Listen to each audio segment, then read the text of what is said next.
갓난쟁이를 방구석에 팽개치고 한밤중에 도망갔다네. 저런 모진 것을 봤나? 방 안에서 핏덩이가 목이 터져라 울어대는데도 며느리는 뒤도 돌아보지 않고 야반도 주하듯 집을 빠져나갔습니다. 날이 밝자 온 마을이 자식 버린 며느리라며 침을 뱉었지요. 아들은 옥에 갇혀 죽을 날을 받아둔 마당에 며느리까지 핏덩이를 버리고 달아난 것입니다. 그런데 그 며느리를 마을 어귀까지 뒤따라 나가 멀리서 배웅한 시어머니는 우는 법도 없이 오히려 옅은 미소를 지었습니다. 구독과 좋아요를 눌러주시고 어디서 듣고 계신지 댓글에 남겨주세요. 그곳으로 행복과 사랑을 가득 담아 보내드리겠습니다. 자, 그럼 오늘도 가슴 뭉클한 옛날 이야기 지금 바로 시작하겠습니다. 깊은 산 속에 가난골이라는 작은 마을이 있었습니다. 이름부터가 가난골이지요. 그 살림살이가 어떠했을지 짐작이 가실 겁니다. 비탈을 깎아 만든 손바닥만 한 밭되기. 거기에 기대 사는 사람들이었습니다. 그 마을 끄트머리에 다 쓰러져 가는 초가 한 채가 있었지요. 강씨라는 노파가 사는 집이었습니다. 나이는 58이었습니다. 깊게 팬 주름에 손마디는 나무 껍질처럼 거칠었지요. 입은 것이라곤 빛바랜 무명 치마 저고리 한 벌. 허나 늘 깨끗이 빨아 입어 행색이 초라하지는 않았습니다. 무엇보다 그 두 눈만은 형형하게 살아 있었지요. 강 씨에게는 아들이 하나 있었습니다. 박무열이라 하는 26살 청년이었지요. 산속 농사꾼치고는 드물게 글을 읽을 줄 알았습니다.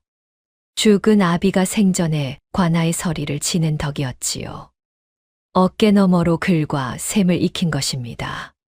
어머니, 이댁 환곡 장부가 영 이상합니다. 무열은 곧잘 이런 말을 했습니다. 무엇이 이상하다는 게냐. 구워준 곡식과 걷어들인 곡식의 셈이 자꾸 어긋납니다. 한두 섬이 아니에요. 네, 알바 아니다. 괜히 나서지 마라. 허나 어머니, 이건 누군가 농간을 부리는 게 분명합니다. 강 씨는 아들의 그 고든 성미가 대견했습니다.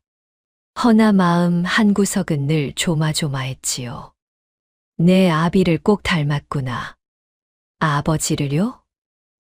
그래.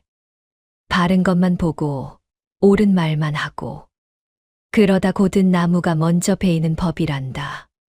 고든 나무가 먼저 베인다는 말. 이 늙은 어미는 그 뜻을 누구보다 잘 알고 있었습니다. 허나 그때는 그것이 무서운 예언이 될 줄 몰랐지요. 무열에게는 아내가 있었습니다. 한소율이라 하는 22살 며느리였지요. 본디 천한 집에서 자라 가진 것 하나 없이 시집온 처자였습니다. 허나 그 마음 씀씀이가 비단결 같았지요. 소율이 처음 이 집에 들어오던 날이었습니다. 마을 안악들이 입을 삐죽였지요. 저런 천한 집 자식을 며느리로 들이다니. 하기야 가진 게 있어야 골라 들이지 않겠나. 그 말이 며느리의 귀에 들어갈까 두려웠습니다. 강 씨는 잔치상 한복판에서 소율의 손을 덥석 잡았지요. 그러고는 마을 사람들이 다 듣도록 큰 소리를 쳤습니다. 내 며느리가 이 가난골에서 제일 곱소. 누구든 우리 새아기 흉보는 입은 내가 가만두지 않을 것이요. 소율은 그날 부뚜막 뒤에 숨어 남몰래 눈물을 훔쳤습니다. 친정에서도 받아보지 못한 따뜻함이었으니까요. 그날 밤 소율은 시어머니 앞에 다소곳이 앉아 속마음을 털어놓았습니다. 어머님, 저 같은 천한 것을 어찌 그리 감싸 주십니까? 천하다니, 그게 무슨 소리냐? 사람의 귀하고 천한 게 어디 있느냐? 허나 마을 사람들이 무어라 하든 너는 이 집의 귀한 며느리다. 그것이면 되었지. 어머님, 앞으로 그런 말 2번 다시 입에 담지 마라. 알겠느냐? 소율은 그 말에 다시 한번 가슴이 뜨거워졌습니다. 이 집에 시집 온 것이 제 평생의 복이라 여겼지요. 강 씨는 며느리를 시집살이 시키지 않았습니다. 친딸처럼 품었지요. 한 번은 이런 일도 있었습니다. 소율이 처음으로 김장을 담갔는데 그만 간을 맞추지 못해 독을 통째로 망친 것입니다. 부엌에서 며느리가 소리 죽여 우는 소리가 들렸습니다. 강 씨는 슬그머니 그 독을 제가 담근 독과 바꿔치기에 놓았지요. 그러고는 동네 안악들 앞에서 너스레를 떨었습니다. 아이고, 이 늙은이가 올해는 손이 무뎌졌나 보. 김치 맛이 왜 이런지 모르겠소. 강 씨도 이제 늙었네 그려. 그러게 말이오. 허허. 제가 망친 척 흉을 뒤집어 쓴 것입니다. 소율이 그 마음을 어찌 몰랐겠습니까? 며느리는 그날 밤 시어머니의 손을 붙잡고 또 울었지요. 어머님, 어찌 그러셨어요? 무얼 말이냐? 늙으면 손맛도 가는 게지. 어머님, 되었다. 어여 자거라, 새아가. 소율이 이 집에서 누구보다 딸은 이가 또 있었습니다. 바로 무열의 아버지, 그러니까 시아버지였지요. 시아버지는 천한 집에서 시집 온 며느리를 조금도 박대하지 않았습니다. 오히려 친딸처럼 아꼈지요. 밤이면 시아버지는 며느리를 곁에 앉혀놓고 옛 이야기를 들려주곤 했습니다. 관아에서 서리로 지내던 시절 이야기였지요.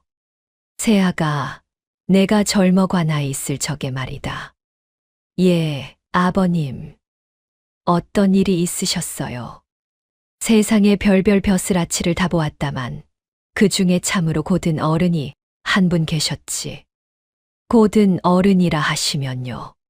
정도협이라는 분이다.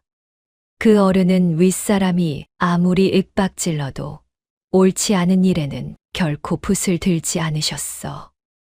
내 평생 그런 분은 다시 못 보았다. 지금은 어디 계신가요, 아버님? 벼슬을 버리고 어느 둠의 고을에 묻혀 사신다 들었다.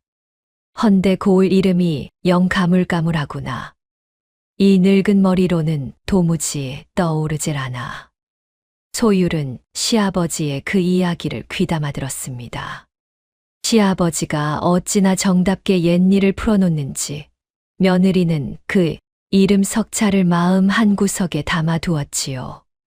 정도협, 고든 어른. 그저 스쳐듣는 옛 이야기인 줄로만 알았습니다. 허나 그 흐릿한 기억 한 조각이 훗날 이 집안의 생사를 가르는 끈이 될 줄은 아무도 몰랐지요. 시아버지는 며느리가 이 집에 들어온 지 몇 해 만에 세상을 떠났습니다. 소율은 친정 부모를 여인 것보다 더 서럽게 울었지요. 이렇듯 이 집안은 가난할지언정 정만은 넘쳐흘렀습니다. 무열은 일을 마치고 돌아오면 어린 복동을 번쩍 안아 올렸지요. 허허, 우리 복동이가 오늘은 또 얼마나 컸나 보자. 서방님, 아이가 놀라요. 살살 어르세요. 임자도 참, 사내 아이는 이리 키워야 기골이 장대해지는 법이요. 또 그 소리세요. 어머님 들으시면 웃으십니다. 부부의 웃음소리에 강씨도 마루에 앉아 흐뭇하게 바라보곤 했습니다. 며느리 또한 시어머니를 친어머니처럼 받들었지요. 지난 겨울 일이었지요. 강씨가 모진 콧불에 자리보전을 하고 누웠습니다. 약값이 없어 끙끙 앓는데 소율이 말없이 집을 나섰지요. 10리 밖 깊은 산까지 약초를 캐러 다닌 것입니다. 그러던 어느 날이었습니다. 눈 덮인 빙판을 헛디뎌 비탈을 굴렀지요. 다리를 크게 다쳤습니다. 허나 소율은 약값이 아까워 제대로 치료를 받지 않았습니다. 그 바람에 한쪽 다리를 영영 절게 되고 말았지요. 뒤늦게 그 사연을 알게 된 당신은 며느리를 붙들고 통곡했습니다. 새아가 어쩌자고 그랬느냐. 그 성한 다리를 어쩌자고. 어머님 약이 더 급했지요. 제 다리 하나쯤이야 무슨 대수겠습니까? 이 어리석은 것사. 이 어미가 무슨 낯으로. 어머님, 우시지 마세요. 저는 괜찮습니다. 정말 괜찮아요. 소율은 그저 담담하게 웃었습니다. 강 씨는 그 절뚝이는 걸음을 볼 때마다 가슴이 미어졌지요. 이 며느리가 어떤 아이인지 강 씨는 누구보다 잘 알고 있었습니다. 이 가난한 집에 마침내 경사가 들었습니다. 소율이 떡두꺼비 같은 아들을 낳은 것이지요. 허나 난산이었습니다. 며느리가 사경을 헤맸지요. 강 씨는 사흘 밤을 뜬 눈으로 산모 곁을 지켰습니다. 신령님, 이 늙은 목숨을 거둬 가십시오. 대신 저 어린 것을 살려주십시오. 제발 저 아이를 살려주십시오. 강 씨는 제 손가락을 깨물어 피를 입에 흘려 넣으며 빌고 또 빌었습니다. 그 정성이 닿았을까요? 소율은 기어이 자리를 털고 일어났습니다. 아이의 이름은 복동이라 지었지요. 복을 받으라는 뜻이었습니다.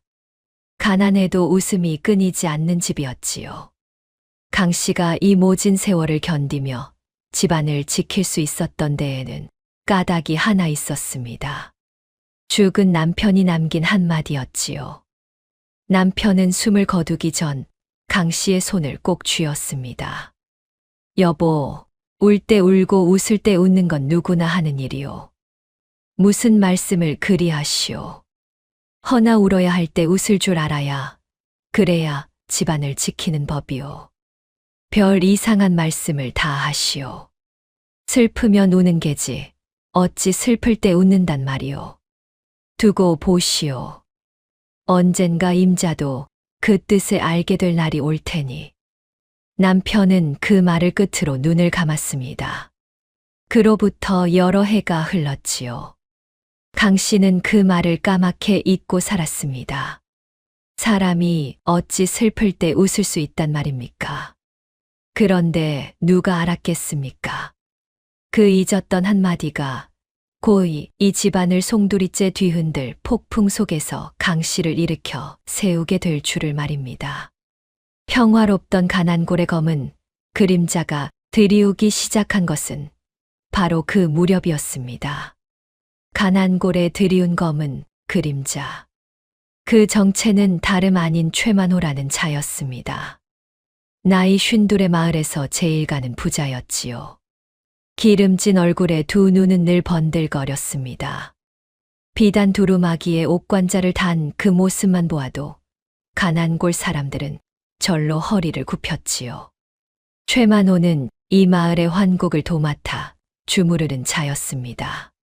봄에 곡식을 꿔 주고 가을에 걷어들이는 그 일을 관할을 대신에 손에 쥐고 있었던 것입니다. 그런데 이 환곡이라는 것이 백성을 살리는 제도가 아니라 어느새 그들을 쥐어짜는 올가미가 되어 있었지요. 최 부자 댁에서 구워간 곡식이 어느새 갑절로 불어있더구먼. 우리 집은 석섬을 빌렸는데 6섬이나 갚으라 하니 이게 어디 사람 사는 세상인가. 말 조심하게. 최 부자 귀에 들어가면 큰일 나네. 마을 사람들은 모이기만 하면 이렇게 수군거렸습니다. 실제로 환곡 빚에 시달리다 못해 야반도주한 집도 한둘이 아니었지요. 앞집 김노인은 갚을 곡식이 없어 하나뿐인 딸을 최만호 댁종으로 들여보내야 했습니다. 내 딸을 데려가시오. 대신 빚을 탕감해 주시오. 허허, 그 깡마른 계집을 어디다 쓰겠나. 그래도 정사정하니 받아주지. 김 노인은 그날 마당에 엎드려 통곡했습니다. 이런 일이 가난골에서는 흔하디흔한 일이었지요. 허나 누구도 대놓고 따지지는 못했습니다. 최만호의 뒤에는 고을 현감이 떡하니 버티고 있었으니까요. 둘은 한 통속이었습니다. 환곡을 부풀려 빼돌린 곡식을 나눠 먹는 사이였지요. 이런 판국의 박무열이 그 장부를 들여다보기 시작한 것입니다. 무열은 글과 샘에 밝았지요. 마을의 환곡일을 거들며 자연히 장부를 만지게 되었습니다. 이상하다. 아무리 보아도 샘이 맞질 않아. 무열은 밤마다 등잔불 아래에서 장부를 펼쳐놓고 골몰했지요. 서방님, 이 밤중에 무얼 그리 들여다보세요. 임자, 이것 좀 보. 마을에서 걷어들인 곡식이 관아 창고에 들어간 것보다 곱절은 많소. 그 차이가 다 어디로 갔겠소. 설마 최부자 댁으로요. 쉿. 아직은 함부로 입에 담을 일이 아니오.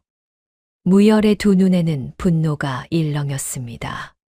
환곡 빗독촉에 시달리다 곡기를 끊고 자리에 누운 이웃 늙은이를 무열은 두 눈으로 똑똑히 보아온 터였지요. 저 늙은이가 무슨 죄가 있어 죽어갑니까?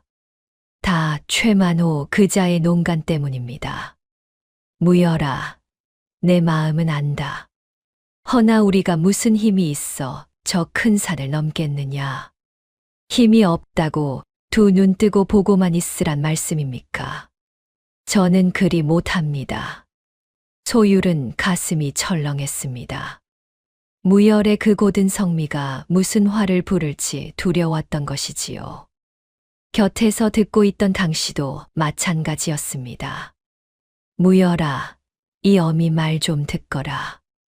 그 장부에서 손을 떼라. 어머니, 마을 사람들이 다 죽어나가는데 어찌 모른 척합니까? 내가 나선다고 세상이 바뀌더냐. 고든 나무가 먼저 베인다 하지 않았느냐. 아버지께서도 옳지 않은 일에는 붓을 들지 않으셨다 들었습니다. 저도 아버지의 아들입니다. 그 말에 강씨는 그만 말문이 막혔습니다. 죽은 남편이 꼭 그러했으니까요. 이 고집을 누가 꺾겠습니까? 강씨는 그저 한숨만 내쉬었지요. 무열은 한 가지 영리한 일을 해두었습니다. 의심스러운 장부의 셈을 똑같이 두 부 베껴둔 것입니다. 한 부는 관아의 증거로 들고 갈 것이요. 나머지 하나는 만일을 위한 보험이었지요. 임자, 이건 우리만 아는 일이요. 두 부를 베꼈으니 하나는 내가 지니고 나머지는 깊이 숨겨두어야겠소. 무슨 일이라니요. 그런 무서운 말씀 마세요. 세상 일은 모르는 법이니 하는 말이요. 이 한 부는 어머니께 맡겨둘 작정이요. 이 베껴둔 장부가 훗날 어떤 구실을 하게 될지 그때는 아무도 몰랐습니다. 무열은 그 종이를 어머니 강씨에게 맡겼지요. 어머니, 이 종이를 깊이 간수해 주십시오. 똑같은 한 부는 제가 지녔으니 이건 누구도 찾지 못할 곳에 숨겨 주십시오. 이게 무엇이냐? 최 부자의 농간이 적힌 증거입니다. 언젠가 쓸 날이 올지 모릅니다. 강 씨는 그 종이를 받아들었습니다. 그를 아주 모르는 노파는 아니었지요. 죽은 남편이 서리로 있을 적에 어깨 너머로 셈을 익혀둔 덕이었습니다. 강 씨는 그 종이의 숫자들을 가만히 들여다보았지요. 이 숫자가 참으로 어긋나 있구나. 어머니께서도 보이십니까? 그래. 내 아비한테 배운 게 아주 헛것은 아니었나 보다. 강 씨는 그 종이를 부엌으로 가져갔습니다. 그러고는 묵은 곡식이 담긴 항아리 밑바닥에 깊이 감추어 두었지요. 등잔 밑이 어둡다 하지 않습니까? 사람들이 매일같이 드나드는 부엌 한복판이야말로 누구도 의심하지 않을 자리였습니다. 한편 최만호의 귀에도 소문이 흘러 들어갔습니다. 박무열이라는 농사꾼이 장부를 캐고 다닌다는 것이었지요. 최만호는 오른팔인 오설이를 불러들였습니다. 오설이, 그 바깥놈이 장부를 들쑤시고 다닌다는 게 사실이냐? 예, 대인. 아무래도 셈이 밝은 자라 눈치를 챈 듯합니다. 고얀 것. 한낱 농사꾼 주제에 감히. 오설이는 마른 침을 삼켰습니다. 몬디 소심한 자였지요. 최만호 밑에서 장부를 조작하는 일을 맡아왔지만 마음 한구석은 늘 편치 않았습니다. 대인, 그저 으름장만 놓아 쫓으면 되지 않겠습니까? 으름장으로 될 일이 아니다. 화근은 뿌리째 뽑아야 하는 법이야. 최만호의 두 눈이 섬뜩하게 빛났습니다. 오설이는 등골이 서늘해졌지요. 이 양반이 또 무슨 끔찍한 일을 꾸미려는가 싶었습니다. 며칠 뒤 최만호가 직접 강신의 집을 찾아왔습니다. 마당에 들어선 그 거드름이란 이루 말할 수 없었지요. 이 댁 아들이 박무열인가? 그렇습니다만 어인 일로 누추한 곳까지 별일은 아니고 그저 충고나 하나 해주려고 왔네. 최만호는 마루에 걸터 앉아 무열을 아래 위로 훑어보았습니다. 자네, 요즘 장부를 들여다본다지. 셈이 밝은 모양인데 그 재주를 엉뚱한 데 쓰면 못 쓰네. 엉뚱한 데라 하시면 무엇을 말씀하시는지요? 허허, 똑똑한 자가 왜 이러나. 보지 말아야 할 것은 안 보는 게 신상의 이로운 법이야. 무슨 말인지 알아듣겠나. 대답이 없는 걸 보니 못 알아들은 모양이군.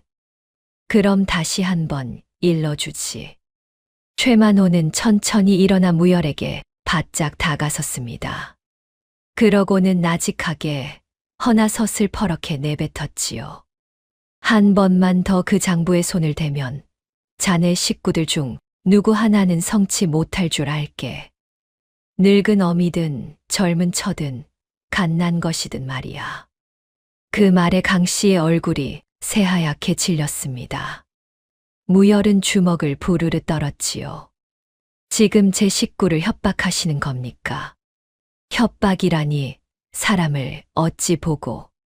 그저 다정한 충고일 뿐이네. 허허허. 최만호는 너털웃음을 흘리며 마당을 나섰습니다. 그 뒷모습을 바라보는 무열의 눈에는 불이 일었지요. 강 씨는 아들의 소매자락을 붙들었습니다. 무열아, 참거라. 제발 이번만은 참아다오. 어머니, 저런 자를 어찌 그냥 둡니까?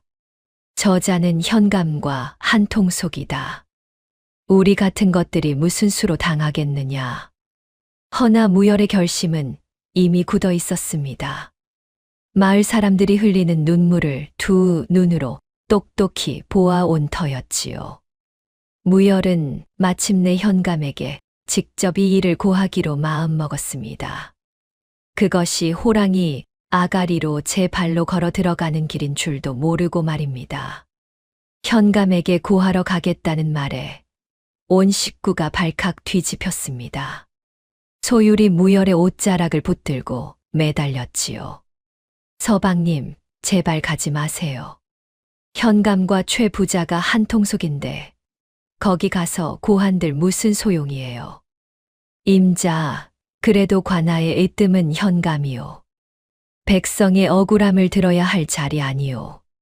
그 자리가 썩었으니 하는 말이지요. 호랑이한테 토끼를 지켜달라 하는 격이에요. 서방님, 복동이를 생각하세요. 어머님을 생각하세요. 제발요. 소율의 눈에서 눈물이 뚝뚝 떨어졌습니다. 무열도 마음이 흔들리지 않은 것은 아니었지요. 허나 그 고든 성미가 끝내 발길을 돌리게 두지 않았습니다. 내 반드시 증거를 들이밀 것이요. 마을 사람들을 위해서라도 이 일은 바로잡아야 하오. 무열은 이튿날 날이 밝기 무섭게 관아로 향했습니다. 그 뒷모습을 바라보는 두 여인의 가슴은 천갈래로 찢어졌지요. 그날 밤 강 씨는 좀처럼 잠을 이루지 못했습니다. 가슴 한구석에서 자꾸만 불길한 예감이 솟구쳤지요. 죽은 남편의 말이 자꾸만 귓가에 맴돌았습니다. 고든 나무가 먼저 베인다. 강 씨는 마루에 나앉아 깊은 밤하늘을 올려다보았습니다. 별빛마저 유난히 차갑게 느껴지는 밤이었지요. 무언가 거대한 불행이 이 집을 향해 다가오고 있음을 늙은 어미는 본능으로 느끼고 있었습니다. 그리고 그 불길한 예감은 머지않아 끔찍한 현실이 되어 들이닥치고야 말았지요. 관아의 당도한 무열은 곧장 현감 앞에 엎드렸습니다. 삿도 억울한 일을 아뢰러 왔습니다. 부디 굽어 살펴 주십시오. 무슨 일이냐? 고하여 보아라. 이 고을의 환곡이 농간으로 부풀려져 백성들이 곱절의 빚에 시달리고 있습니다. 그 증거가 여기 있습니다. 무열은 품에 지녔던 그 한부를 꺼내 바쳤습니다. 현감은 그 종이를 받아 들고 가만히 들여다보았지요. 허나 그 얼굴에는 노여움 대신 묘한 웃음이 번지고 있었습니다. 내 이놈, 참으로 맹랑하구나. 예. 감히 내가 관아의 장부를 함부로 베껴와. 이것이 바로 관아 문서를 훔친 증거가 아니고 무엇이냐. 무열은 그제야 제가 함정에 빠진 것을 깨달았습니다. 현감과 최만호가 한통 속인 줄이야 알았으나 이토록 뻔뻔하게 뒤집어 씌울 줄은 몰랐던 것이지요. 삿도 그것이 어찌 도둑질입니까? 백성을 위해 증거를 모은 것입니다. 닥쳐라, 여봐라, 이 도둑놈을 당장 옥에 가두어라. 그때 병풍 뒤에서 누군가 천천히 걸어 나왔습니다. 다름 아닌 최만호였지요. 그는 무열을 내려다보며 비웃었습니다. 내 분명 충고하지 않았더냐. 보지 말아야 할 것에는 눈을 두지 말라고. 내 이놈 최만호, 하늘이 두렵지 않으냐? 하늘, 이 고을에서는 내가 하늘이니라. 무열은 그 자리에서 포승줄에 묶였습니다. 끌려가면서도 그는 목이 터져라 외쳤지요. 이 억울함을 하늘이 알 것이다. 반드시 진실이 밝혀질 것이야.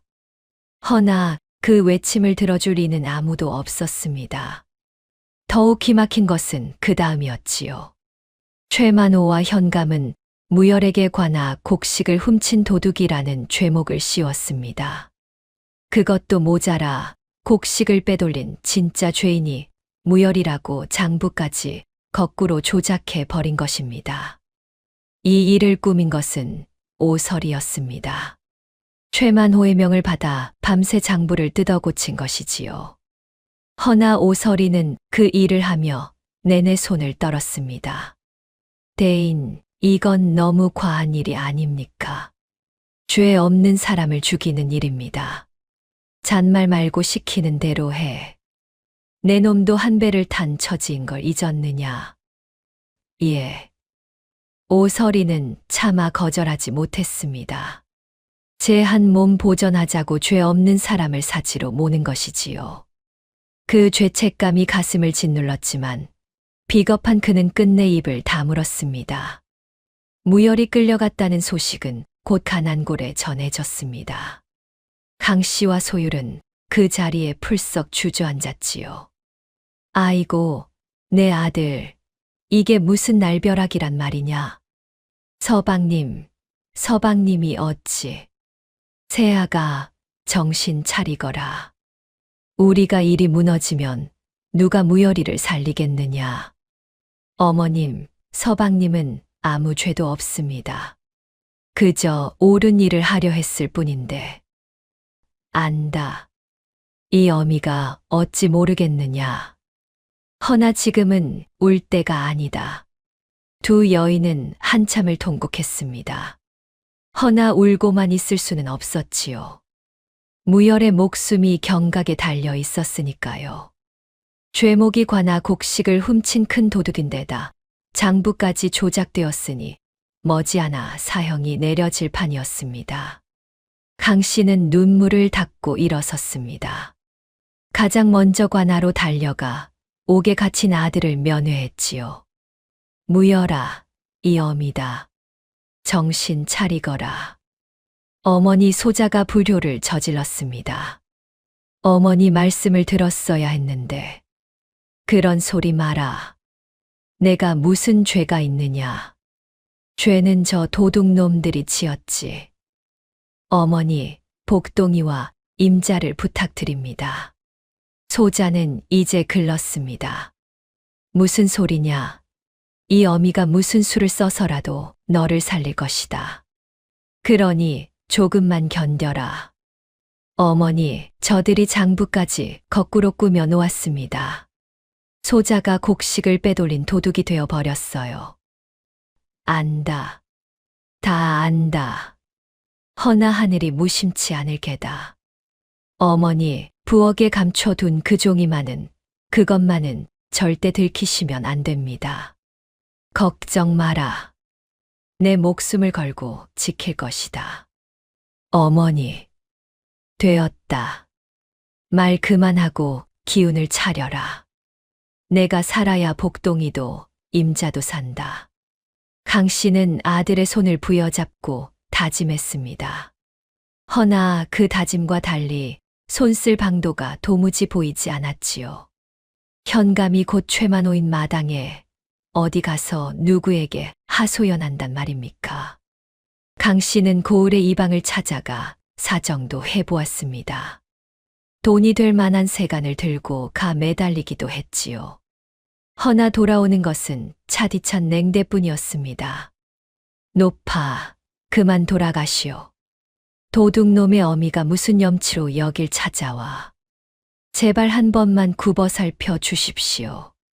제 아들은 죄가 없습니다. 증거가 다 나왔는데 죄가 없다니. 어서 물러가지 못할까. 강 씨는 그 길로 무열과 평소 가깝게 지내던 마을 어른들도 찾아가 보았습니다. 허나 다들 손사래를 쳤지요. 강 씨, 마음은 안 됐네만 우리가 나섰다간 우리까지 화를 입네. 최 부자한테 밑보이면 이 마을에서 살아남질 못하는 걸 알지 않나. 미안하네. 정말 미안해. 아무도 선뜻 나서 주는 이가 없었습니다. 다들 최만호의 위세가 두려웠던 것이지요. 문전박대를 당하고 돌아오는 길, 강 씨의 어깨는 천근만근이었습니다. 집에 돌아오니 소율이 갓난 복동을 안고 우두커니 앉아 있었지요. 며느리의 얼굴은 핏기 하나 없이 새하얗게 질려 있었습니다. 새아가 무슨 수가 없겠느냐. 이 어미는 도무지 길이 보이질 않는구나. 어머님, 내 서방을 이대로 보낼 수는 없다. 무슨 수라도 내야지. 그날 밤 소율은 한숨도 자지 못했습니다. 갓난 복동을 품에 안고 멍하니 등잔불만 바라보았지요. 그러던 며느리의 두 눈에 문득 알 수 없는 빛이 스쳤습니다. 무언가를 떠올린 듯한 얼굴이었지요. 그래 어쩌면 길이 하나 있을지도 몰라. 며느리는 떨리는 목소리로 혼잣말을 되뇌었습니다. 허나 그 말끝을 흐릴 뿐 그것이 무엇인지는 입 밖에 내지 않았지요. 허나 살아 계신지도 모르고 머무시는 곳조차 알 수 없는데. 소율은 입술을 깨물었습니다. 그 길은 너무도 멀고 막막해 보였지요. 게다가 며느리가 집을 비운다면 마을 사람들이 뭐라 하겠습니까? 자식을 버리고 도망쳤다. 손가락질하겠지. 허나 그것이 두려워 서방님을 죽게 둘 수는 없어. 며느리는 밤새 고민하고 또 고민했습니다. 그러다 마침내 결심을 굳혔지요. 누가 뭐라 하든 서방을 살릴 길이 이것뿐이라면 가야 한다고 말입니다. 다만 이 일은 누구에게도 발설해서는 안 되었습니다. 행여 그 비밀이 한 자락이라도 새어나가면 모든 것이 물거품이 될 테니까요. 심지어 시어머니에게조차 입을 열 수 없었습니다. 어머님이 아시면 한사코 말리실 거야. 또 일이 틀어지면 어머님까지 화를 입으실 테고, 소율이 무엇을 떠올렸는지, 어디로 가려 하는지는 오직 며느리 자신만이 알고 있었지요. 시어머니를 속이고 떠나는 그 불효가 가슴을 후벼 팠지만 달리 길이 없었습니다. 소율은 소리 없이 눈물을 삼켰지요. 이튿날 새벽 어슴풀의 동이 트기도 전이었지요. 소율은 잠든 복동의 이마에 가만히 입을 맞추었습니다. 그러고는 눈물을 삼키며 작은 보따리 하나를 쌌지요. 막 방문을 나서려는데 마당에 강씨가 우두커니 서 있었습니다. 어머님, 가려느냐? 어머님, 저는... 소율은 차마 말을 잇지 못했습니다. 모든 것을 털어놓고 싶었지만 그럴 수 없었지요. 그저 시어머니의 눈을 간절하게 바라볼 뿐이었습니다. 강씨도 며느리의 눈을 가만히 들여다보았지요. 그 눈빛 속에서 무언가를 읽은 것일까요? 새아가, 예, 어머님. 이 어미는 내가 어디로 가는지, 무슨 까닭으로 떠나는지 모른다. 허나 한 가지는 안다. 너는 결코 자식을 버릴 아이가 아니라는 것을. 이 늙은이는 그것만은 믿는다. 소율의 두 눈에서 눈물이 왈칵 쏟아졌습니다. 강 씨는 품에서 주먹밥 두 덩이를 꺼내 며느리의 손에 쥐어 주었지요. 가거라. 그리고 무슨 일이 있어도 살아서 돌아오너라. 어머님, 이 은혜를 얻지. 어서 가거라. 날이 밝기 전에. 소율은 시어머니에게 큰 절을 올렸습니다. 그러고는 절뚝이는 다리로 어둠 속을 향해 걸음을 옮겼지요. 강 씨는 마을 어귀까지 멀찍이 며느리를 뒤따랐습니다. 그 작은 등이 산모퉁이를 돌아 사라질 때까지 늙은 어미는 그 자리에 우두커니 서 있었지요. 이것이 바로 온 마을이 손가락질한 그 도망의 진짜 모습이었습니다. 허나 마을 사람들은 아무것도 알지 못했지요. 그들의 눈에 비친 것은 그저 자식을 버린 모진 며느리와 그 며느리를 곱게 보낸 실성한 시어미뿐이었습니다. 며느리가 사라진 다음 날 가난굴은 발칵 뒤집혔습니다. 우물가에 모인 안악들의 입방아가 쉴 새 없이 돌아갔지요. 세상에 그 며느리가 핏덩이를 두고 도망쳤다네. 아니, 서방이 옥에 갇혔다고 자식까지 버리고 달아나? 그게 사람이야? 내 진작에 알아봤지. 천한 집 자식이 다 그렇지 뭐. 하긴 시집 올 때부터 영 맞득잖았어. 그러게 말이야. 강 씨가 사람을 잘못 들였지. 불쌍한 건 그 핏덩이지. 어미 없이 어찌 산담. 소문은 입에서 입으로 옮겨가며 점점 더 흉하게 부풀었습니다. 그러던 차에 누군가 기름을 끼얹는 말을 흘렸지요. 그게 말이야, 실은 딴 사내와 눈이 맞아 달아난 거라더군. 뭐라고? 정말인가? 그렇지 않고서야 어찌 핏덩이를 두고 가겠어. 정분난 사내한테 간 게지. 이 소문은 최만호 쪽에서 슬그머니 퍼뜨린 것이었습니다. 박씨 집안을 아주 짓밟아 버리려는 수작이었지요. 헛소문은 들불처럼 번졌고 가난골 사람들은 너나 할 것 없이 강씨네를 손가락질했습니다.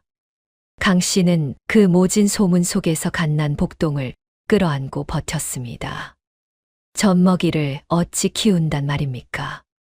어미가 떠났으니 젖이 나올 리 없었지요. 강씨는 복동을 둘러엎고 젖동량을 다녔습니다. 이복에 우리 복동이 저찬 모금만 물려주게나. 사례는 꼭 함세. 아이고, 강씨.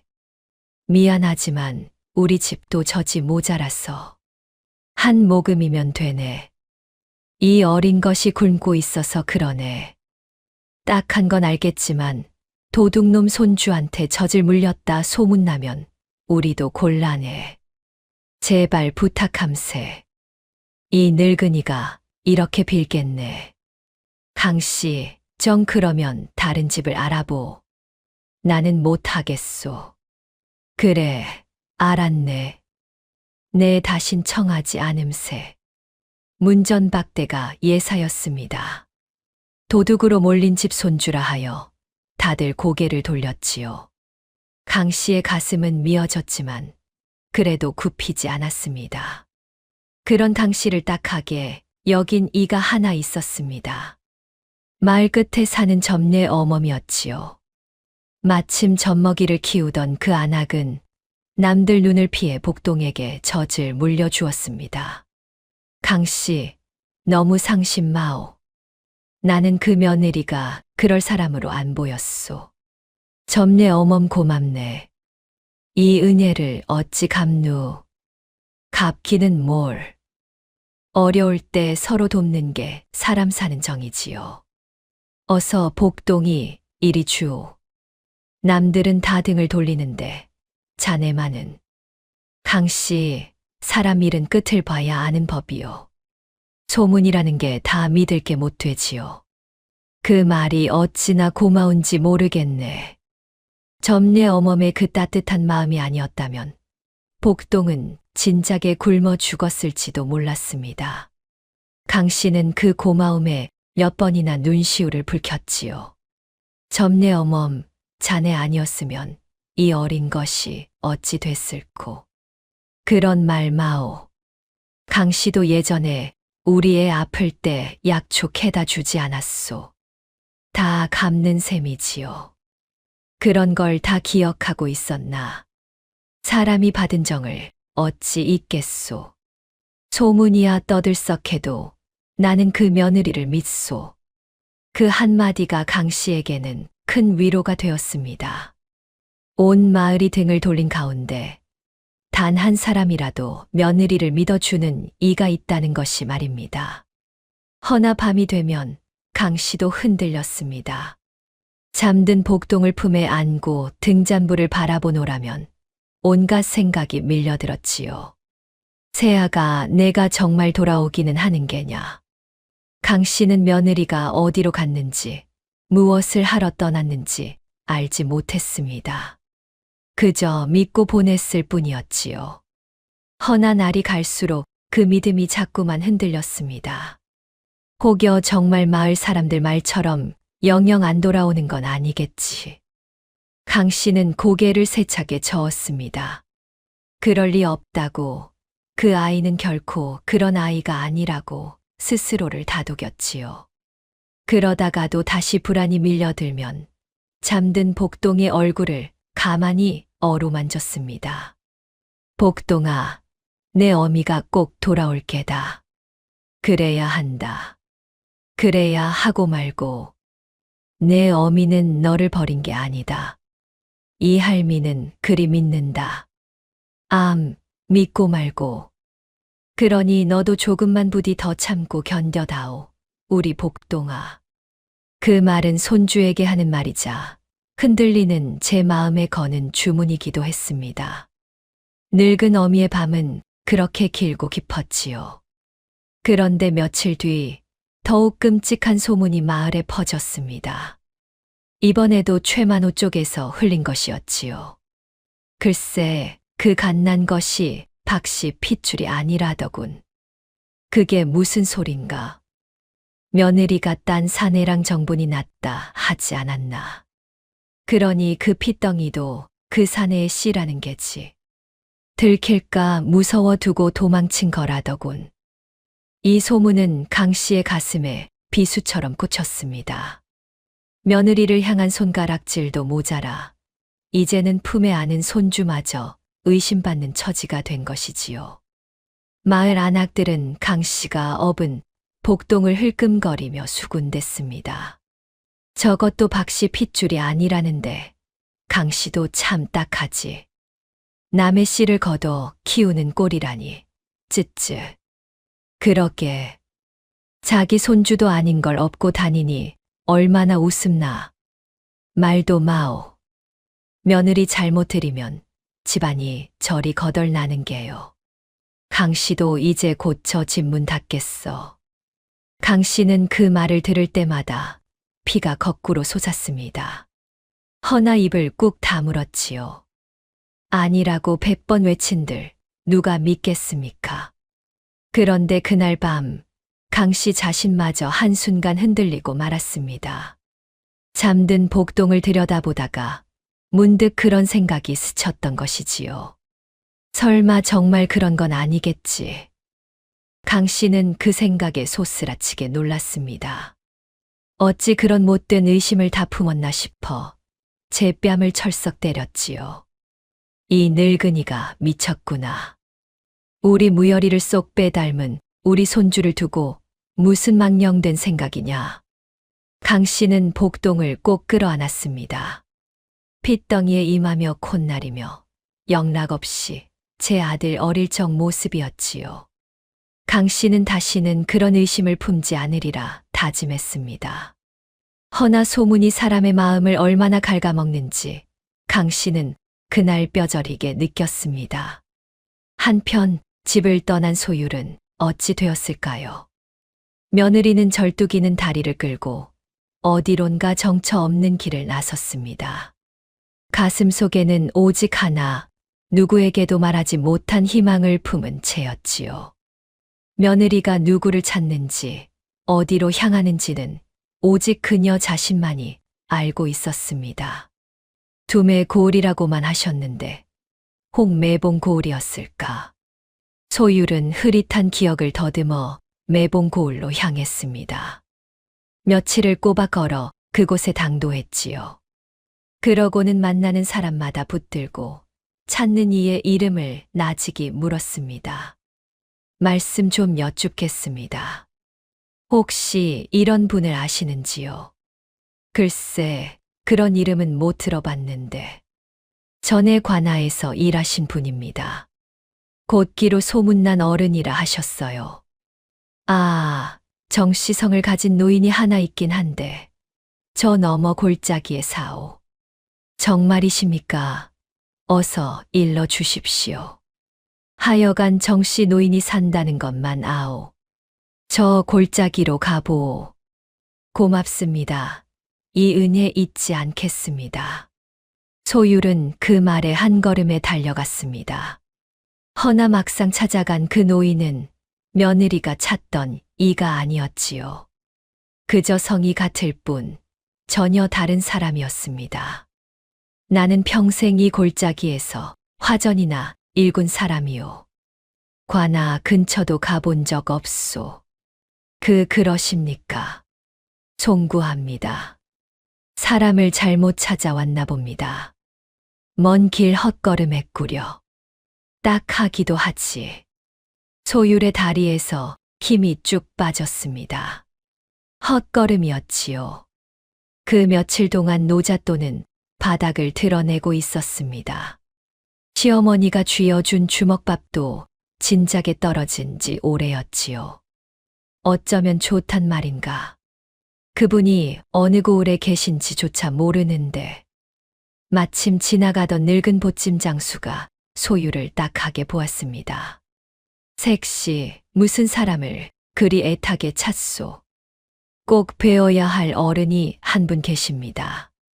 곧기로 소문난 전에 관아에 계셨던 분인데 글쎄 나야 떠도는 장사치라 그런 양반은 모르오.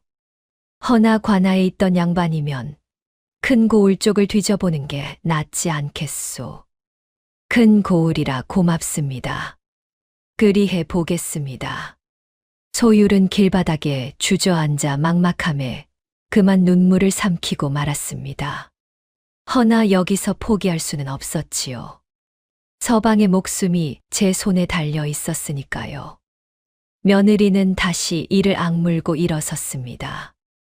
어디로 가야 할지도 모른 채 그저 가슴에 품은 그 한 가닥 희망만을 쫓아 또 걸음을 옮겼습니다. 가난골의 시어머니와 길 위의 며느리. 두 사람은 서로 멀리 떨어진 채 저마다의 모진 싸움을 견뎌내고 있었습니다. 허나 두 사람을 향한 시련은 이제부터가 진짜 시작이었지요. 가장 모진 폭풍이 늙은 시어머니와 어린 며느리를 향해 무섭게 몰아치고 있었지요. 며느리가 사라지고 며칠이 지난 어느 날이었습니다. 최만호가 하인들을 거느리고 강씨네 집으로 들이닥쳤지요. 그 서슬의 마당의 달들이 푸드덕 날아올랐습니다. 이 댁에 빚이 얼마나 쌓였는지 아는가? 무슨 말씀이신지요? 자네 아들이 진 빚말일세. 관아 곡식을 빼돌린 죗값에 그동안 꾼 환곡까지 더하면 어마어마하지. 갚을 길이 없을 텐데. 강 씨의 가슴이 철렁 내려앉았습니다. 무열이 진 빚이라니 다 꾸며낸 것이 아닙니까? 허나 최만호는 그 거짓 빚을 빌미로 무언가를 노리고 있었지요. 그래서 말인데 빚 대신 저 갓난 것을 데려가겠네. 예. 사내종으로 키우면 쓸모가 있겠지.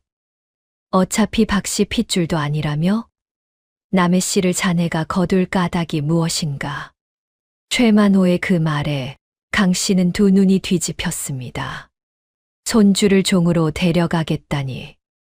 그것도 박씨 핏줄이 아니라는 그 더러운 소문을 빌미로 말입니다. 안 됩니다. 이 아이는 내 손주요. 절대 못 데려갑니다. 빚을 못 갚으면 식솔로 갚는 게 세상 이치 아닌가. 빚이라니요. 그 빚이 다 거짓으로 꾸며진 것임을 어찌 모르겠소. 거짓. 관아 장부에 시퍼렇게 적혀 있는 것을 거짓이라 하다니. 늙은이가 실성을 했군. 하늘이 다 보고 있소. 천벌이 두렵지 않으시오. 허허, 늙은이가 말귀를 못 알아듣는군. 여봐라, 저 갓난 것을 데려가거라. 하인들이 복동에게 손을 뻗쳤습니다. 그 순간 강 씨가 복동을 끌어안고 마당 한복판에 엎드렸지요. 그러고는 제 몸으로 손주를 감싸 안았습니다. 데려가려거든 이 늙은 목숨부터 걷어가시오. 내 눈에 흙이 들어가기 전엔 절대 못 내준다. 이런 고집불통을 봤나. 여봐라, 늙은이를 떼어 내고 아이를 데려와. 안 돼, 복동아. 이 할미가 지켜주마. 누가 뭐래도 너는 내 귀한 손주다. 강 씨는 하인들이 아무리 잡아당겨도 손주를 놓지 않았습니다. 머리채가 뜯기고 옷고름이 찢겨도 그 작은 핏덩이만은 죽기 살기로 끌어안았지요. 늙은 어미의 그 처절한 몸부림에 구경하던 마을 사람들조차 차마 눈뜨고 보기 힘들어 고개를 돌렸습니다. 세상에 저 늙은이가 손주를 지키겠다고 저리. 아무리 그래도 갓난 것을 종으로 끌고 가는 건 너무하지 않나. 마을 인심이 술렁이자 최만호도 더는 밀어붙이지 못했습니다. 사람들 눈이 있는 데서 갓난아이를 강제로 떼어가는 것은 부담스러웠던 것이지요. 최만호는 혀를 차며 물러섰습니다. 오늘은 이만 가지만 곧 다시 오겠네. 그때는 순순히 내놓는 게 좋을 게야. 몇 번을 와도 마찬가지요. 이 손주는 내 목숨과 바꾼들 못 내주오. 두고 보면 알겠지. 늙은이 고집이 며칠이나 가는지. 최만호가 하인들을 거느리고 사라지자 강 씨는 그제야 참았던 울음을 터뜨렸습니다. 품 안의 복동도 자지러지게 울어댔지요. 늙은 어미는 손주를 끌어안고 한참을 흐느꼈습니다. 복동아, 미안하다. 이 못난 할미가 미안하다. 그 광경을 지켜보던 점례 어멈이 다가와 강 씨를 부축했지요. 강 씨, 그만 일어나오. 이러다 큰일 나오. 점례 어멈, 내가 이 손주를 지킬 수 있을까? 지키고 말고요. 강 씨가 누구요? 이 가난골에서 제일 모진 사람 아니요. 모진 게 아니라 이젠 그저 늙고 지칠 뿐이네. 아니요. 강 씨는 강하오. 며느리도 곧 돌아올게요. 네, 그리 믿소. 그날 이후 마을에는 더욱 고약한 소문이 돌았습니다. 헛소문의 마지막 단계였지요. 그 며느리 말이야, 친정 빚까지 떼먹고 주랭랑친 거라더군. 아니, 그게 정말인가? 애초에 천한 핏줄이라 그런 게지. 천한 집안 자식이 별 수 있나. 하긴 곱게 자란 양반집 교수면 그랬겠나. 강 씨도 그 며느리한테 어지간히 속았지 뭐야. 불쌍한 게 강 씨라니까. 아들은 옥에, 며느리는 도망, 손주는 남의 씨라니. 이 소문은 며느리의 친정과 핏줄까지 싸잡아 짓밟는 것이었습니다. 도망이 마치 예정된 일이었던 것처럼 못을 박아버린 것이지요. 강 씨는 이 소문을 들을 때마다 가슴이 가장 아팠습니다. 며느리가 그토록 곱고 착한 아이라는 걸 누구보다 잘 아는 까닭이었지요. 천한 핏줄이라니 내 며느리만큼 마음 고운 아이가 또 어디 있다고. 그 아이가 어떤 아이인데. 제 다리를 절면서까지 이 늙은이를 살린 아이인데. 강 씨는 홀로 중얼거리며 눈물을 훔쳤습니다. 허나 누구에게도 하소연할 데가 없었지요. 그저 손주를 끌어안고 며느리가 돌아올 날만을 기다릴 뿐이었습니다. 한편 큰 고을로 발길을 돌린 소율은 어떻게 되었을까요? 며느리의 처지는 갈수록 비참해지고 있었습니다. 며칠을 굶은 데다 성치 않은 다리로 먼 길을 걷자니 몸이 성할 리 없었지요. 서방님의 처형일이 코앞일 텐데 한시도 지체할 수 없어. 내가 늦으면 서방님이 돌아가셔. 며느리는 그 조바심에 끼니도 거르고 밤길까지 걸었습니다. 마음이 급할수록 몸은 더 빨리 무너져 갔지요. 조금만 더 거의 다 왔어. 소율은 가물거리는 정신을 붙들며 걸음을 옮겼습니다. 허나 굶주림에 무리한 걸음까지 더해지니 성한 사람도 견디기 어려운 노릇이었지요. 며느리는 인적 드문 산길에서 그만 정신을 잃고 쓰러지고 말았습니다. 얼마나 지났을까요? 마침 그 길을 지나던 보찜 장수가 쓰러진 소율을 발견했습니다.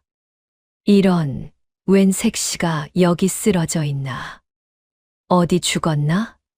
이보, 색시, 정신 좀 차려보.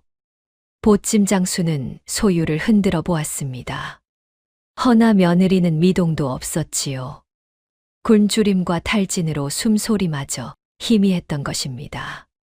보찜 장수는 그만 죽은 사람인 줄로 알았습니다. 아이고, 재수도 없지. 송장을 다 보고. 보찜 장수는 시신을 길 가운데 둘 수 없다며 소율을 길섭 풀숲으로 옮겨 놓았습니다. 그러고는 소율의 보찜과 집신을 슬쩍 챙겨 달아났지요. 죽은 사람 물건이니 임자가 없다 여긴 것입니다. 다행히 소율은 죽지 않았습니다. 한참 만에 정신이 든 며느리는 제 보찜과 집신이 사라진 것을 깨달았지요. 이럴 수가 보찜이 없어졌어. 집신마저. 누가 다 가져갔단 말인가. 며느리는 맨발이 되어 버렸습니다. 가진 것이라곤 아무것도 없었지요. 절망감이 밀려왔지만 소율은 정신을 차렸습니다. 그러고는 떨리는 손으로 치마 속 허리춤을 더듬었지요. 다행이다. 이건 남아있구나. 하늘이 아주 나를 버리진 않으셨어. 거기에는 은비녀 하나가 꿰매어져 있었습니다. 친정 어머니가 남긴 단 하나뿐인 유품이었지요.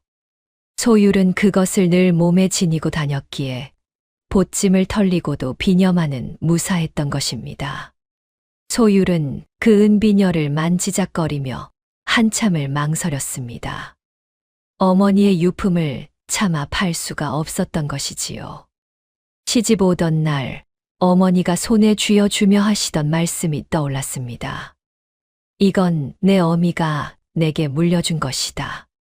어렵고 힘들 때마다 이것을 보며 마음을 다잡거라. 그 말씀이 귓가에 쟁쟁한데 어찌 이것을 판단 말입니까? 허나 맨발로는 한 발짝도 더 갈 수 없었습니다. 어머니, 용서하세요. 서방님을 살리려면 이 길밖에 없습니다. 어머니께서도 이해해 주시겠지요. 소율은 눈물을 머금고 은비녀를 빼들었습니다. 그러고는 가까운 저작거리로 절뚝이며 걸어가 엿장수에게 헐값으로 넘겼지요. 이 은비녀를 받고 집신 한 켤레와 요깃거리를 주십시오. 은비녀치고는 곱구먼. 헌데 이런 걸 왜 이리 싸게 넘기시오? 사정이 급해서요. 제발 부탁드립니다. 보아하니 귀한 물건인데 정말 이대로 넘기겠소? 예. 집신과 주먹밥 몇 덩이면 됩니다.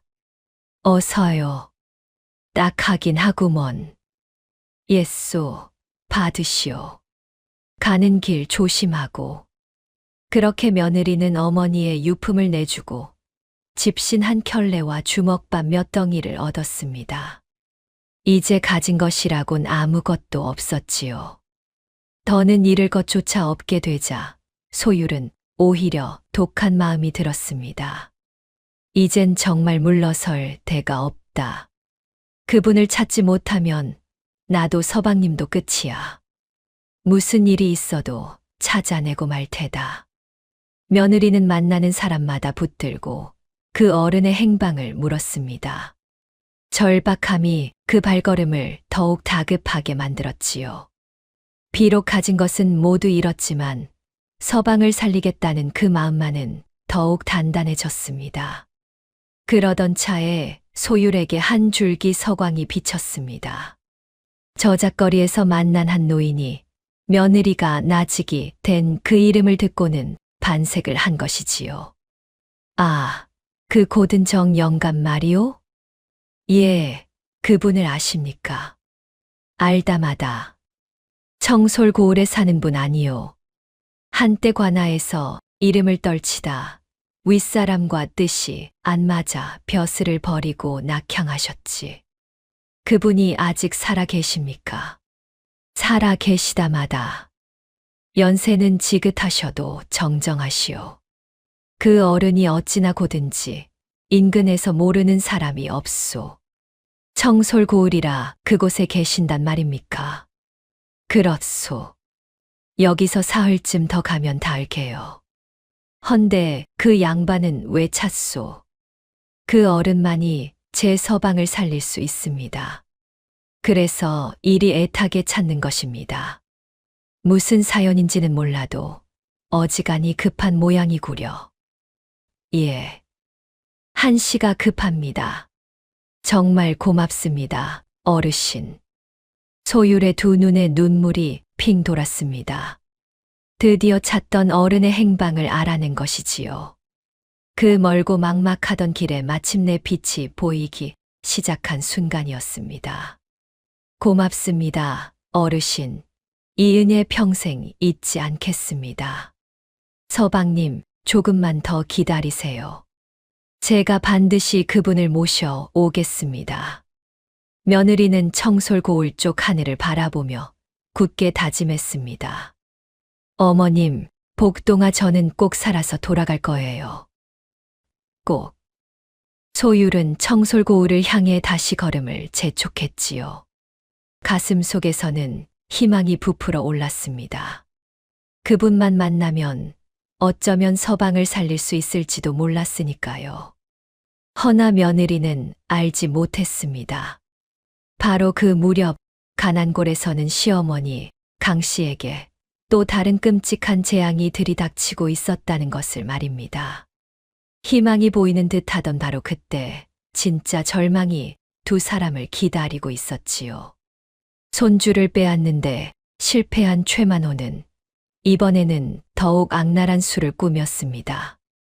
강 씨라는 늙은이를 아예 뿌리째 없애 버리기로 한 것이지요. 며칠 뒤 강 씨는 영문도 모른 채 관하로 끌려갔습니다. 내 이 늙은 것이 아들과 짜고 관아 곡식을 빼돌렸다. 그게 무슨 당치 않은 말씀입니까? 저는 아무것도 모릅니다. 시치미를 떼는구나. 내 아들이 곡식을 빼돌릴 때 내년이 그것을 받아 감추지 않았느냐. 현감의 호통에 강 씨는 기가 막혔습니다. 이제는 아예 늙은 어미까지 공범으로 몰아붙이는 것이었지요. 그 뒤에는 최만호가 음흉한 웃음을 지으며 서 있었습니다. 높아, 순순히 자백하는 게 좋을 게야. 그러면 내 손주 목숨만은 살려주지. 무슨 뜻이오? 간단하네. 내 아들 무열이가 곡식을 훔친 진짜 도둑이라고 내 입으로 자백하란 말일세. 그러면 손주는 종으로 거두어 목숨만은 부직해 해주지. 강 씨는 그 말의 속셈을 단번에 알아챘습니다. 거짓 자백을 받아내 무열을 완전히 도둑으로 못 박으려는 수작이었지요. 어미가 제 아들을 도둑이라 증언한다면 어찌 되겠습니까? 무열은 빼도 박도 못하고 죽을 것이 뻔했지요. 내 손주가 귀엽거든. 어서 자백하거라. 어미가 자식 살리는 길이 그뿐이니라. 왜 말이 없느냐? 손주를 살리고 싶지 않으냐? 강 씨는 한참을 침묵했습니다. 그러다 천천히 고개를 들었지요. 그 두 눈에는 서슬퍼런 결기가 어려 있었습니다. 못하오. 무엇이? 내 비록 늙고 힘없는 과부지만 죽으면 죽었지 없는 죄를 꾸며 내 아들을 도둑으로 만들지는 못하오. 그것은 어미가 할 짓이 아니오. 이런 미련한 늙은이를 봤나? 손주가 죽어도 좋단 말이냐? 내 손주는 하늘이 지켜줄 것이오. 허나 거짓으로 자식을 죽이는 어미는 하늘이 결코 용서치 않을 것이오. 강 씨의 추상 같은 호통의 관아가 쩌렁쩌렁 울렸습니다. 최만호의 얼굴이 시뻘겋게 달아올랐지요. 한낱 늙은 과부에게 보기 좋게 한 방 먹은 셈이었으니까요. 저 고집불통 늙은이를 매우 쳐라. 자백할 때까지 매를 멈추지 마라. 곤장이 사정없이 내리쳐졌습니다. 늙은 강 씨의 몸이 모진 매질에 지식여졌지요. 살이 터지고 피가 흘렀습니다. 허나 강 씨는 끝끝내 입을 열지 않았습니다. 정신이 아득해지는 와중에도 거짓 자백만은 결코 하지 않았지요. 매우 쳐라. 더 세게. 못하오. 죽어도 못하오. 강 씨는 결국 정신을 잃고 옥에 내던져졌습니다. 모자가 나란히 옥에 갇히는 신세가 된 것이지요. 늙은 어미와 젊은 아들이었지요. 차디찬 옥바닥에서 서로의 안위를 걱정하는 처지가 되고 말았습니다. 설상가상으로 그 사이 갓난 복동은 점례 어머니 가까스로 맡아 돌보게 되었습니다. 허나 옥에 갇힌 당신은 그 사실조차 알지 못했지요. 손주가 어찌 되었을지 몰라 강 씨의 애간장은 다 녹아내렸습니다. 그런데 바로 그 즈음 가난골에 또 하나의 흉흉한 소문이 날아들었습니다. 글쎄, 도망친 그 며느리가 먼 고을에서 붙잡혔다더군. 붙잡혀. 그래서 어찌 됐다나? 관아에 넘겨졌다더군. 객사했다는 흉흉한 얘기도 떠돌고. 하여간 끝장났다는 게지. 이 소문은 강 씨의 귀에까지 들어가고 말았지요. 며느리가 붙잡혔다니 그렇다면 마지막 희망마저 끊긴 셈이었지요. 강 씨는 그만 눈앞이 캄캄해졌습니다. 세아가 너까지 잘못되었단 말이냐. 사실 이 소문은 누군가 잘못 전한 헛소문이었습니다. 길에서 쓰러졌던 며느리를 두고 와전된 것이었지요. 허나옥에 갇힌 강 씨가 그 진실을 알 길은 없었습니다. 아들은 사형 날짜가 코앞으로 다가오고 며느리는 잘못되었다 하고 손주는 생사조차 모르고 강 씨는 그야말로 모든 것을 잃은 처지가 되었습니다. 그 깊은 절망의 밤, 강 씨는 옥바닥에 웅크려 흐느꼈습니다. 매 맞은 상처가 욱신거렸지만 마음의 고통에 비하면 아무것도 아니었지요. 하늘도 무심하시지. 어찌 이 가엾은 식구에게 이런 시련을. 그때였습니다. 문득 죽은 남편의 목소리가 귓가에 들려오는 듯 했지요. 여보, 울 때 울고 웃을 때 웃는 건 누구나 하는 일이요. 허나 울어야 할 때 웃을 줄 알아야, 그래야 집안을 지키는 법이요. 강 씨는 그 말을 곱씹었습니다. 그토록 오래 잊고 살던 남편의 유언이 이 절망의 바닥에서 비로소 가슴에 사무쳤지요. 여보, 이제야 그 뜻을 알 것 같소. 울고만 있어서는 아무것도 지킬 수 없다는 말씀이었구려. 강 씨는 천천히 눈물을 닦았습니다. 그러고는 이를 악물었지요. 무너지면 끝이었습니다. 아들도 며느리도 손주도 이 늙은이가 정신을 놓는 순간 모두 끝장이었지요. 강 씨는 흐트러진 머리를 쓸어 올리며 다짐했습니다. 그래, 끝날 때까지 끝난 게 아니다. 내 두 눈 시퍼렇게 뜨고 살아있는 한, 이 집안은 무너지지 않는다. 어머니, 괜찮으십니까? 그 모진 매를 맞으시고. 무열아, 이 어미는 끄떡없다. 너야말로 정신 단단히 차려라. 소자 때문에 어머니까지 이 지경이 되시다니 소자는 죽어 마땅합니다. 그런 소리 마라. 우리는 죄가 없다. 죄 없는 자는 끝내 하늘이 살린다. 절망의 끝에서 늙은 어미는 다시 일어섰습니다. 비록 옥에 갇힌 몸이었지만 그 눈빛만은 어느 때보다 형형하게 빛났지요. 한편 모두가 죽었다. 여긴 며느리 소율은 어찌 되었을까요? 놀랍게도 소율은 죽기는커녕 마침내 청솔고을의 당도에 있었습니다. 천리 길을 절뚝이며 걸어 기어이 정도협의 집 앞에 다다른 것이지요. 허나 정도협을 만나는 일은 쉽지 않았습니다. 낯선 여인이 찾아오자 정도협의 집에서는 문전박대를 했지요. 뉘신데 이리 찾아오셨소. 어른께서는 아무나 만나지 않으시오. 제발 한 번만 뵙게 해 주십시오. 천리를 걸어왔습니다. 안 돼요. 그냥 돌아가시오. 소율은 물러서지 않았습니다. 그 집 대문 앞에 엎드려 사흘을 꼬박 굶으며 기다렸지요. 비가 와도 바람이 불어도 그 자리를 떠나지 않았습니다. 마침내 그 소문이 정도협의 귀에 들어갔습니다. 웬 여인이 사흘째 대문 앞에 엎드려 있다고. 예, 어른. 아무리 돌아가라 해도 막무가내입니다. 딱 한 사람이로구나. 들라 하여라. 소율은 그제야 정도협 앞에 들 수 있었지요. 백발이 성성하나 두 눈이 형형한 노인이 며느리를 가만히 내려다보았지요. 무슨 일로 이 늙은이를 그리 애타게 찾았는가?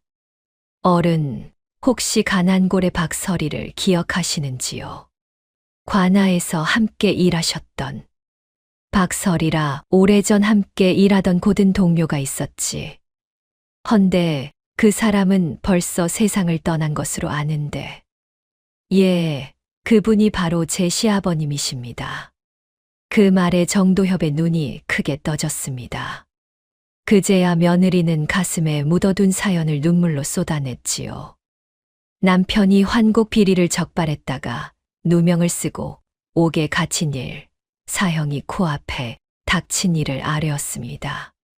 그리고 시아버지가 생전에 그토록 곧다 칭송하던 어른이 바로 정도협이었기에 그 이름 하나만을 품고 천리를 걸어온 사연까지 낱낱이 털어놓았지요. 그러하옵니다. 어른만이 제 서방을 살릴 수 있습니다. 부디 도와주십시오. 며느리의 진짜 목적이 이제야 드러난 것입니다. 자식을 버린 도망이 아니라 죽은 시아버지가 남긴 흐릿한 기억 한 조각에 매달려 떠난 천리 길이었지요. 허나 정도협의 대답은 며느리의 기대와는 전혀 달랐습니다. 딱 한 사연이네. 허나 나는 도울 수가 없네. 예, 어른. 보다시피 나는 벼슬을 버린 지 오래된 늙은이일세. 이제와 무슨 힘이 있어 토후와 현감을 상대하겠는가. 괜히 나섰다간 자네까지 더 큰 화를 입을 뿐이야. 그만 돌아가게. 천리를 걸어온 며느리에게 그 말은 하늘이 무너지는 소리였습니다. 소율은 그 자리에 엎드려 통곡했지요. 허나 여기서 물러서면 서방이 죽습니다. 며느리는 이를 악물고 마지막 힘을 짜냈습니다. 어른, 한 말씀만 더 들어주십시오.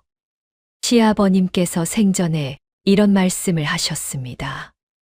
무슨 말이냐? 젊은 시절 큰 병으로 사경을 헤매실 때 정어른이 사흘 밤낮을 업고 의원을 찾아 햄의 목숨을 구해 주셨다고. 그 은혜를 평생 잊지 못한다 하셨습니다. 그 말에 정도협의 손이 부르르 떨렸지요. 그것은 두 사람만이 아는 오랜 일이었습니다. 며느리에게까지 그 이야기를 했다는 것은 시아버지가 정도협을 얼마나 깊이 믿고 의지했는지를 보여주는 것이었습니다. 그 사람이 그 이야기까지 자네에게 했단 말인가? 예. 그리고 또 말씀하셨습니다. 정어른은 옳지 않은 일에는 결코 붓을 들지 않는 분이라고. 어른 고드셨기에 벼슬마저 버리신 분이 아닙니까? 그 고듬으로 어찌 눈앞에 억울한 죽음을 모른 척 하시렵니까? 며느리의 그 한마디가 정도협의 가슴을 쳤지요. 노인은 한참을 눈을 감고 있었습니다. 옛벗에 대한 의리와 평생 지켜온 고든 신념이 그를 흔들어 깨운 것입니다. 마침내 정도협이 무겁게 입을 열었습니다. 자네가 이 늙은이를 부끄럽게 만드는구나. 그래, 돕겠네. 어른, 실은 자네 시아버지가 죽기 전 내게 맡긴 것이 하나 있네. 그 고을 환곡 장부를 따로 베껴 둔 사본일세.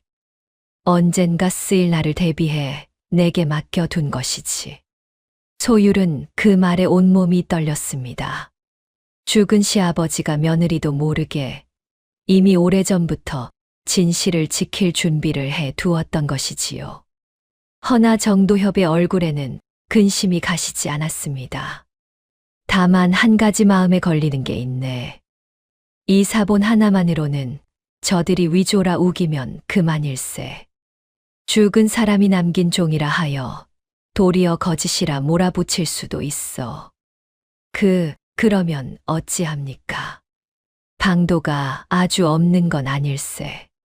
한때 내가 그를 가르친 후배가 지금은 암행어사가 되어 있지. 내 곧장 서찰을 띄울 테니 그가 직접 국문을 여러 진위를 가린다면 승산이 있네. 허나 저들도 호락호락 당하지만은 않을 게야. 단단히 각오해야 하네. 천리 고행 끝에 마침내 며느리는 서방을 살릴 한 가닥 길을 찾았습니다. 그것은 결코 우연이 아니었지요. 죽은 시아버지의 고든 삶과 며느리의 목숨을 건 정성이 만들어 낸 길이었습니다. 허나 그 길 끝에 어떤 경랑이 기다리는지는 아직 아무도 알지 못했지요. 가세, 한시가 급하다 하지 않았는가. 지체할 시간이 없네. 어른 이 은혜를 얻지. 은혜랄 것 없네. 고든 이의 자식을 돕는 것은 산 사람의 마땅한 도리일 뿐이야. 정도협은 그 길로 믿을 만한 사람을 시켜 후배 어사에게 서찰부터 띄웠습니다. 환곡 비리의 전말을 소상히 적었지요. 무고한 자가 사형을 앞두고 있다는 사연도 빠짐없이 담았습니다. 그러고는 시아버지가 맡긴 장부 사본과 며느리를 데리고 몸소 어사를 향해 길을 떠났습니다. 천리 박하난골에서는 아들과 어미가 옥에서 죽을 날을 기다리고 있었지요. 과연 이들은 제때에 닿을 수 있을까요? 진실의 칼날이 마침내 칼집에서 뽑혀 나오기 시작했습니다. 마침내 무열의 사형이 집행되는 날이 밝았습니다. 관아 마당에는 형틀이 차려지고 구경꾼들이 구름처럼 모여들었지요. 옥에서 끌려 나온 무열은 형장으로 향했습니다. 그 곁에는 매맞아 성치 않은 몸의 강씨도 끌려 나왔지요. 여봐라, 죄인을 형틀에 묶어라. 현감이 호기롭게 외쳤습니다. 그 곁에는 최만호가 흐뭇한 얼굴로 앉아 있었지요. 눈에 가시 갔던 박씨 집안을 짓밟게 되었으니 그 속이 얼마나 시원했겠습니까? 바로 그때였습니다. 관아 밖에서 우렁찬 외침이 터져 나왔지요. 암행어사 출두요. 암행어사 출두요. 그 한마디에 관아가 발칵 뒤집혔습니다. 마패를 든 역졸들이 물밀듯이 밀려들었지요. 현감의 얼굴이 사색이 되었고 최만호도 자리에서 벌떡 일어났습니다. 아, 암행어사라니. 이게 무슨... 이윽고 어사가 위풍당당하게 들어섰습니다. 정도협의 서찰을 받고 밤낮으로 말을 달려온 길이었지요.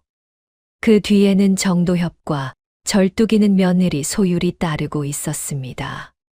형장으로 끌려가던 무열은 그 광경에 두 눈을 의심했지요.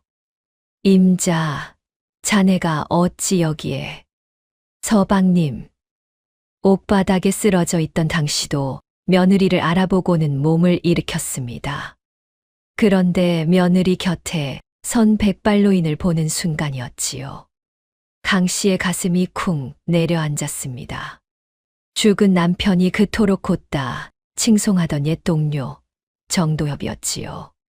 강 씨는 그제야 모든 것을 깨달았습니다. 아, 그래서였구나. 새아가가 말없이 떠난 것이 자식을 버린 게 아니었어. 저 어른을 찾아 천리를 헤맨 것이었구나. 강 씨의 두 눈에서 뜨거운 것이 왈칵 쏟아졌습니다. 며느리가 아무 말도 없이 떠나던 그 새벽이 떠올랐습니다. 차마 입을 떼지 못하고 간절한 눈빛만 보내던 그 까닭을 이제야 안 것이지요. 새아가 그래서 말도 없이 떠난 개로구나. 이 미련한 어미는 아무것도 모르고. 어머님 무사하셨군요. 진작 말씀드리지 못한 이 불효를 용서하세요. 어사가 단상에 올라 추상같이 호령했지요. 멈추어라. 이 사형은 무효다. 지금부터 이 고을의 환곡 비리를 낱낱이 밝히겠다. 어사는 먼저 현감과 최만호를 꿇어앉혔습니다. 그러고는 정도협이 가져온 장부 사본을 펼쳐 보였습니다. 이것은 죽은 박설이가 생전에 조작 전 장부를 베껴 둔 사본이다.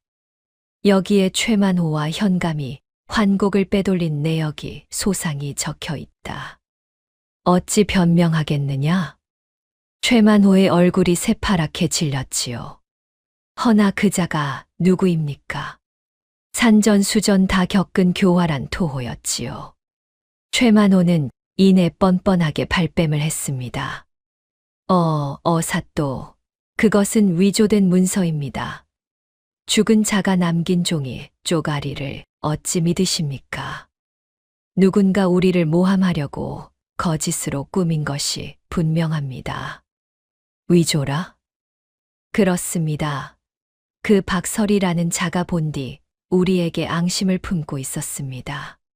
죽기 전에 거짓 장부를 꾸며둔 것이지요.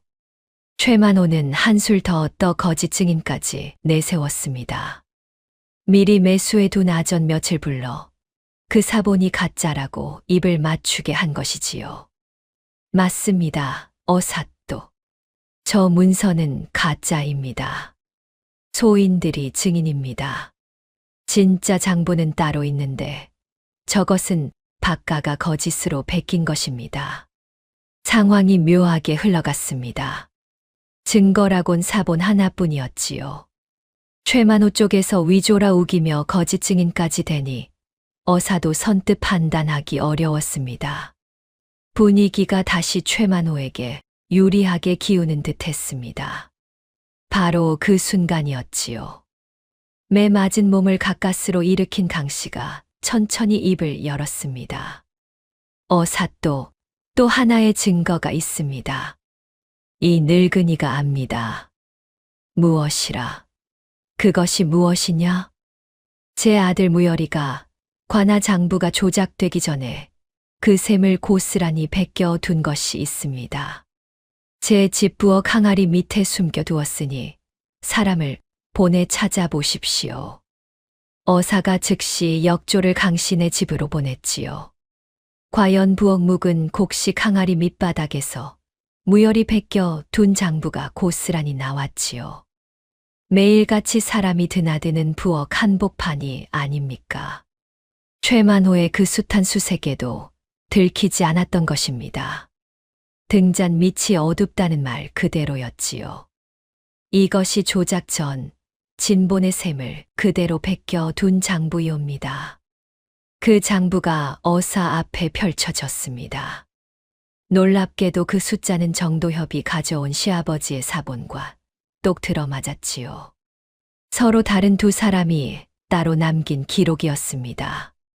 그것이 똑같으니 거짓일 수가 없었지요. 강 씨가 절뚝이며 나아가 그 장부의 셈을 조목조목 짚었습니다. 어사또 보십시오. 여기 걷어들인 곡식이 100섬인데 관아 창고에 든 것은 50섬뿐입니다. 나머지 50섬이 어디로 갔겠습니까? 또 여기 이자를 곱절로 적어 백성에게 떠넘긴 자국이 시퍼렇게 남아 있습니다. 오호, 늙은 안악이 셈에 밟구나. 제 남편이 설이었습니다. 어깨너머로 배운 셈이지요. 이 장부의 숫자는 거짓말을 하지 않습니다. 무지렁이 과부로만 보이던 당씨가 위조의 증거를 조목조목 밝혀내자 좌중이 술렁였지요. 최만호의 얼굴에서는 핏기가 가셨지요. 허나 그자는 여전히 발악했습니다. 그것도 위조요. 저 늙은이가 짜고 꾸민 것이요. 그 순간이었습니다. 그동안 구석에서 벌벌 떨고 있던 오설이가 갑자기 어사 앞에 엎드렸지요. 아니옵니다. 어사 또 소인이 모든 것을 다 알겠습니다. 너는 누구냐? 소인은 최만호 밑에서 장부를 조작해 온 오설이옵니다. 그동안 양심에 찔려 잠 한숨 제대로 못 잤습니다. 이제 더는 거짓을 떠받칠 수 없습니다. 최만호의 오른팔이었던 오설이의 배신이었습니다. 양심을 끝내 저버리지 못한 그가 결정적인 순간에 진실의 편으로 돌아선 것이지요. 최만호가 박무열에게 누명을 씌우라 명했습니다. 장부를 거꾸로 조작하고 거짓 증인을 매수한 건 모두 그자가 시킨 짓입니다. 저 사본은 진짜입니다. 소인이 죽은 박설이의 장부를 직접 보았으니까요. 오설이의 자백에 최만호는 그만 풀썩 주저앉았습니다. 제 오른팔이 등을 돌릴 줄은 꿈에도 몰랐던 것이지요. 이놈, 내가 감히 나를 배신해. 너도 한 패였음을 잊었느냐? 예, 소인도 죄인입니다. 허나 죄 없는 사람을 죽이는 일에 더는 손을 보탤 수 없습니다. 소인은 벌을 달게 받겠습니다. 허나 최만호는 호락호락 무너질 자가 아니었습니다. 그 자는 다시 벌떡 일어나 어사를 향해 발악했지요. 어사 또 속으시면 아니 되옵니다. 오설이 저놈도 본디 박가와 한패였습니다. 한패끼리 짜고 거짓을 고하는 것이니 저 증언은 믿을 수 없습니다. 매수된 거짓 증인들도 일제히 가세했습니다. 옳습니다. 저 부엌에서 나왔다는 장부도 박가 모자가 미리 짜고 꾸며 둔 가짜입니다. 죽은 자가 남긴 사본이라는 것도 누가 보았습니까? 죄다 한 통 속의 농간이옵니다. 정도협이 그토록 염려하던 일이 벌어진 것이지요. 죄다 위조라 몰아붙이니 어사의 눈빛에도 다시 의심이 어렸습니다. 듣고 보니 그 말도 일리가 아주 없지는 않구나. 바로 그 순간 쐐기를 박은 것은 정도협이었습니다. 그가 두 장의 장부를 나란히 펼쳐들며 묵직하게 아뢰었지요. 어사 또 이 두 기록을 똑똑히 보십시오. 죽은 박설이가 천리박제 집에 맡긴 것과 그 아들이 이 고을 부엌에 숨긴 것입니다. 서로 만난 적도 없이 천리 떨어져 있던 두 기록입니다. 그러한데 이 두 기록이 한 글자도 어긋남 없이 똑같습니다. 짜고 꾸민 가짜라면 어찌 천리 떨어진 두 곳의 기록이 일이 똑같을 수 있겠습니까? 게다가 여기 죽은 박설이의 수결을 보십시오.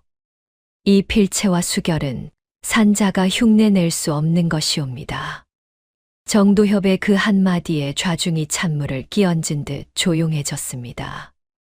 어사가 두 장부를 번갈아 살피더니 마침내 무겁게 고개를 끄덕였지요. 과연 서로 다른 곳에 따로 있던 두 기록이 이토록 똑같으니 거짓일 수가 없다. 위조라 우기는 그 말이야말로 거짓이로구나. 최만호의 마지막 발악마저 그렇게 짓밟혔습니다. 그제야 매 맞아 성치 않은 강씨가 절뚝이며 최만호 앞으로 걸어 나갔지요. 그러고는 그자를 똑바로 내려다보았습니다. 최만호, 내 눈을 똑똑히 뜨고 보아라. 너는 한낱 늙은 과부 하나 꺾지 못했다. 무엇이? 내 아들을 옥에 가두었지. 손주를 종으로 끌어가려 했고 이 늙은 몸에 매질까지 했어. 허나 보아라. 거짓은 끝내 진실을 이기지 못하는 법이다. 닥쳐라, 이 늙은 것이. 내가 빼앗으려 한 건 곡식이 아니라 사람의 목숨이었다. 그 죗값은 곡식으로도 은자로도 갚지 못한다. 내 평생을 두고 갚아야 할 것이야. 강 씨의 추상 같은 고통에 최만호는 고개조차 들지 못했습니다. 위세등등하던 토호가 늙은 과부 앞에서 한마디 대꾸도 못한 채 떨고만 있었지요. 이로써 모든 것이 명백해졌습니다. 천리 떨어져 따로 있던 똑같은 두 기록과 공범의 자백까지. 더는 빠져나갈 구멍이 없었지요. 어사가 추상같이 판결을 내렸습니다. 최만호는 환곡을 횡령하고 무고한 백성을 모함하여 죽이려 한 죄, 그 죄가 산보다 무겁다. 또한 현감은 토호와 결탁하여 백성을 수탈한 죄를 물어 파직하고 엄히 다스리겠다. 두 죄인을 당장 하옥하라. 최만호와 현감은 그 자리에서 오랏줄에 묶였습니다. 위세등등하던 자들이 한순간에 죄인으로 굴러떨어진 것이지요. 마당에 모인 백성들은 일제히 환호성을 질렀습니다. 옳거니 하늘이 무심치 않았어. 이어 어사는 박무열의 누명을 깨끗이 벗겨주었습니다. 박무열은 죄가 없을 뿐 아니라 비리를 밝히려 한 의로운 자다. 즉시 방면하고 그 충정을 마땅히 기리겠노라. 마침내 무열의 포승줄이 풀렸지요. 죽음의 문턱까지 갔던 그가 다시 살아 돌아온 것입니다. 무열은 비틀거리며 어미에게 달려갔습니다. 어머니, 무열아, 내 아들아. 모자가 부둥켜 안고 통곡했습니다. 그토록 모진 세월 끝에 누명을 벗고 다시 만난 것이지요. 그때 무열의 눈에 절뚝이며 다가오는 아내 소율의 모습이 들어왔습니다. 무열은 아내에게 다가가다 그만 우뚝 멈춰 섰습니다. 며느리의 발이 눈에 들어온 것이지요.